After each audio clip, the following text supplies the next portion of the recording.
नमो वज्रायाम नमो लोहि सौ त्रिकालवर्ती सौ ओंकार बिंदु संयुक्त नित्यम जायन्ति योगिनः कामदम् औषधं चेओंकाराय नमो नमः मंगलम भगवान वीरो मंगलम गौतम मंगलम कुंदकुंडाय जैनधर्मोस् मंगलम नमः स्वाय साराय स्वानुभूत्याचरास्ते स्वावाय भावाय सर्वभावांतर त्रिकाल देवधनी दातार की जय त्रिकाल देव वंदे तु स्वासिदे तु चरण पछामी वही पावन वचनामृत 13મો બોલ 12મો બોલ ચાલ્યો છે. હું જ્ઞાયક ને આ બર પર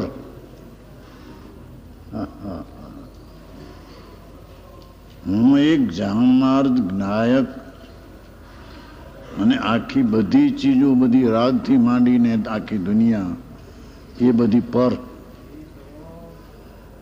બાકી બધા જાણવાના પડખા છે. આદરવાનું તો જ્ઞાયક સ્વરૂપ ભગવાન ત્રિકાળી જ્ઞાન આનંદ સ્વરૂપ છે ધ્રુવ, એક જ આદરણીય સ્વીકારવા લાયક છે. હા હા છે, બાકી બધા જાણવાના પડખા છે. હું જ્ઞાયક છું, બાકી બધું પર. આ એક થાય ઉપડે. હા હા હા, હું તો એક જાણનાર જાણનાર જાણનાર, એ સિવાય બીજી બધી ચીજો મારી નહીં. એમ એક ધારાએ એક જ પ્રકારે અંતર્મુખ થઈને ઉપડે તો એમાં બધું આવી જાય છે. એક જ્ઞાયકને જાણતા એક જાણી સવંગ જાણી. જેણે એકને જાણ્યો એને બધાને જાણ્યા. ઝીણી વાત છે ભાઈ. એક જ્ઞાયક ધ્રુવ હો, પર્યાય પણ નહીં. જાણનાર પર્યાય અવસ્થા, પણ જણાવા યોગ જ્ઞાયક તે હું છું. બાકી બધા જાણવાના પડખા ઘણા આવે. આદરણીય તો એક જ્ઞાયક છું. હા હા હા હા, પણ પોતે ઊંડો ઉતરતો જ નથી. હા હા, ઉપર ને ઉપર જ રહે છે, અંદરમાં જવાનો પ્રયત્ન કરતો નથી. બહારની ક્રિયાકાંડ અને બહારના વિકલ્પોની લાગણીમાં ફસો, અંતરમાં ઉતરવાનો પ્રયત્ન કરતો નથી. હા છે, પણ પોતે ઊંડો એટલે ઉપર જે પર્યાય છે ને ઉપર જે રાગ છે તેનાથી ઊંડો. આખું જેનું તળ ચૈતન છે, અતિન્દ્રિય આનંદનો સાગર ભગવાન છે, એ એના અંતરમાં તો જાતો નથી. કારણ કે ઉતરતો નથી, કરવા ધારતો નથી. હું એક જાણનાર છું એવું કરવા ધારતો નથી. એટલે અઘરું લાગે. અઘરું લાગે છે ને કે આ બધું અઘરું. આ શું ચાર નયનો વ્યવહાર, ભેદ ને એ નિષેધ ને આત્મા એક જ્ઞાયક વિદ્યમાન અર્થ, એ બધું આઘરું કેમ લાગે છે? અંદરમાં ઊંડો ઉતરતો નથી. હા હા, ઉપર ટબકે બધા વિકલ્પની લાગણીઓ સાંભળવું, વાંચવું, વિચારવું, કહેવું, એ બધી લાગણીઓમાં રોકાતો ઊંડો ઉતરતો નથી. હા હા હા, કારણ કરવા ધારતો નથી એટલે અઘરું લાગે. હા હા હા, એટલે અઘરું લાગે. કરવા ધારતો નથી એટલે અઘરું લાગે. કરવા ધારે તો અઘરું ન લાગે એમ કે છે. ઝીણી વાત છે. શબ્દો નીકળી ગયેલા છે અનુભવથી. બહેનો દીકરીઓની વચ્ચે રાત્રે બોલી ગયા, એમાંથી લખાઈ ગયેલું છે, એને આ બહાર આવ્યું છે. અંતર આનંદના અનુભવના ભૂમિકામાંથી વાણી નીકળી છે. એક દેહી સ્ત્રીનો છે, બાકી અંદરમાં એનું સ્ત્રી પણ હું રાગ ને વિકલ્પ પણ મારો નથી. એ તો અનુભવમાં આનંદમાં રહે છે. એ હું છું, બાકી બધું મારું કંઈ નથી. હા હા હા. 13, 14 હું છું એમ પોતાથી પોતાને અસ્તિત્વનું જોર આવે. શું કે છે? હું છું એમ પોતાથી, વિકલ્પથી નહીં, પોતાથી પોતાને છે અસ્તિત્વનું જો આવે. હા હા હા. હું એક આનંદ કંદ પ્રભુ છું, સચ્ચિદાનંદ આત્મા છું. એવું પોતે પોતાને પોતાના પુરુષાર્થથી જો આવે, પોતે પોતાને ઓળખે, એવું જોર આવે તો પોતાને ઓળખે.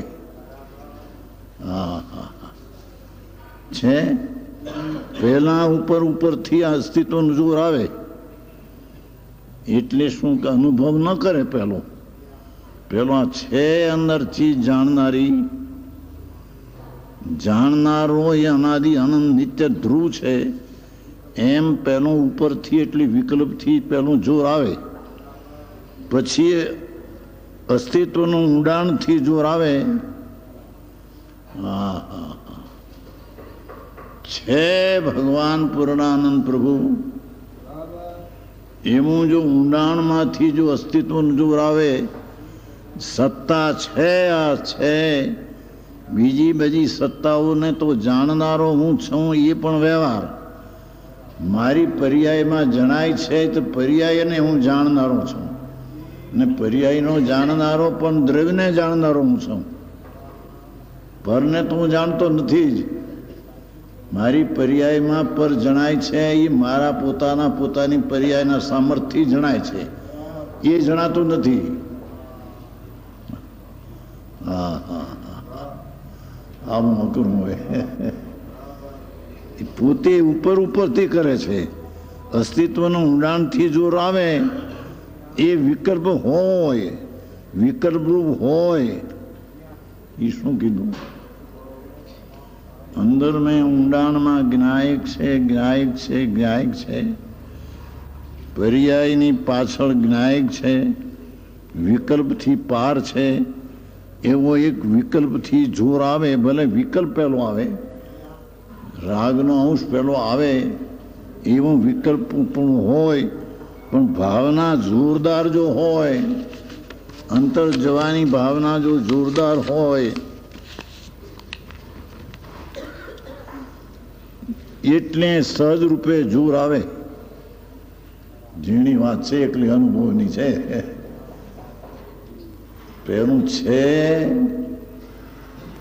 અસ્તિત્વ ઉપરથી વિકલ્પથી લક્ષમાં આવે કે આ કોઈ ચીજ છે અંદર. પછી વિકલ્પ તૂટીને અંદરમાં જોર જાય, ત્યારે ભાવનાની ઉગ્રતા હોય. એ આત્માના ચૈતન સ્વભાવની ભાવના એટલી એકાગ્રતા એ જો હોય તો સાચું આપવાનો અવકાશ છે. સાચું આવવાનો એટલે સત્ય આવવાનો ત્યાં અવકાશ છે. ત્યાં આત્મા અનુભવમાં આવી શકે, ત્યાં એને અવકાશ છે. આવી વાતો છે. એકલી સાદી ભાષા દીકરીઓમાં બોલાઈ ગઈ, એ લખાઈ ગયું અને બહાર આવ્યું છે. સમજવા માટે ઘણી ધીરજ જોઈએ. જેને પોતાનું કરવું છે એને ઉપરથી તો પેલું કે આ છે મહાપ્રભુ કંઈક લોકને જાણનારો સર્વજ્ઞ શક્તિવાળું તત્વ છે. સર્વજ્ઞ પરમગુરુ, હું સર્વજ્ઞ, હું જ સર્વજ્ઞ, પરમ ગુરુ બધાથી ઊંચો નામ ઊંચો બધોથી હું, એમ જો અંદરમાં જોર આવે, તો સાચું આવવાનો અવકાશ છે, તો અંતર અનુભવ આનંદમાં આવવાનો એને અવકાશ છે. ભાષા તો સાદી છે પણ ભાવ જઈ ઊંડા છે, ઊંડા ભાવ. હા હા, 14મો થયા. 15મો તીર્થંકર દેવની દીવધની કે જે જળ છે, ધ્વનિ છે, અવાજ, ઓમ ધ્વનિ જળ છે, અવાજ નીકળે છે, આ જળ છે. એમ વિતરાગનો અવાજ નીકળે ઓમનો, એ જળ છે. તેને પણ કેવી ઉપમા આપી છે એ વાણીને, કે અમૃત વાણીના મીઠાશ આગળ, એ વિતરાગની વાણીની મીઠાશ આગળ જોઈ દ્રાક્ષો શરમાઈને વનવાસમાં ચાલી ગઈ. ઉપમા આપી છે. વિતરાગની વાણી સર્વજ્ઞ ત્રિલોકનાથ તીર્થંકર દેવની ધ્વનિ છૂટીને સાંભળી એ કહે છે કે વાણીની એટલી અમૃતનું જોર આવ્યું કે દ્રાક્ષ છે વનવાસમાં વહી ગઈ, આની મીઠાશ આગળ ગઈ, મીઠાશ વહી ગઈ. હજી તો વાણીની વાત છે, આત્માની પછી. અમૃતની વાણીની મીઠાશ આગળ જોઈ દ્રાક્ષુ શરમાઈને વનવાસમાં ચાલી ગઈ. શેરડી અભિમાન છોડીને ચીસોડામાં પીલાઈ ગઈ, ચીચોડામાં પીલાઈ ગઈ. ભગવાનની વાણીનો અમૃત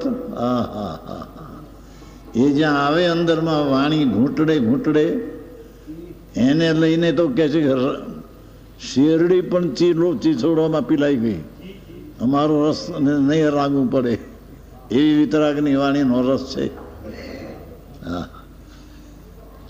આવો તો જિનેન્દ્ર વાણીનો મહિમા ગાયો. આ તો વાણીનો મહિમા ગાયો. આવો આવો તો જિનેન્દ્ર વાણીનો મહિમા ગાયો. ચૈતનના મહિમાની તો શી વાત કરવી. વાણીની પાર, વિકલ્પની પાર અંદર ચીજ, પાતાળમાં અનંત સાગરને અનંત આનંદનો દરિયો ભર્યો છે. એ ચૈતનની તો શું વાત કરવી. જ્યાં તીર્થંકરની વાણીને પણ આટલી ઉપમા અપાય તો એના ચૈતનના સ્વભાવને તો શું કહેવું કે છે. એ તો અમૃતનો સાગર અંદર ભર્યો છે.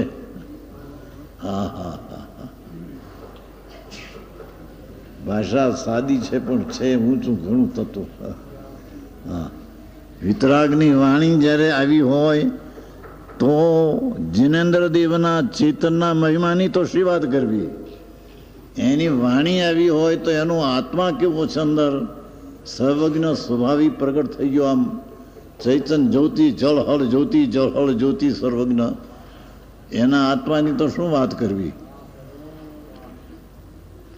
ભાષા તો સાદી છે પણ ભાવ જરી ઊંડા છે. હા હા હા.